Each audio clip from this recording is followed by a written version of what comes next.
నూజివీడు నియోజకవర్గ జనసేన పార్టీ సమన్వయకర్త భర్మా ఫణిబాబు ఆధ్వర్యంలో జనసేన అధినేత ఉప ముఖ్యమంత్రి పవన్ కళ్యాణ్ జన్మదిన వేడుకలను ఘనంగా నిర్వహించారు.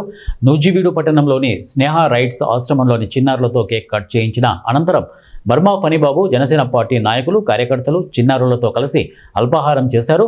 అనంతరం నూజివీడు పెద్ద గాంధీ బొమ్మ సెంటర్లో కేక్ కట్ చేసి నూజివీడు ప్రభుత్వ ఏరియా ఆసుపత్రిలో రోగులకు పండ్లు, బ్రెడ్లు పంపిణీ చేశారు.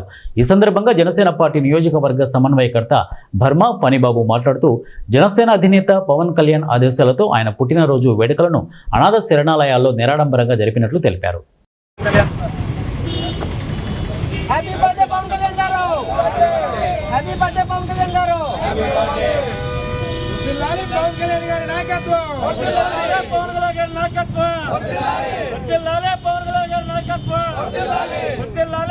తప్పండి. జై జనసేన.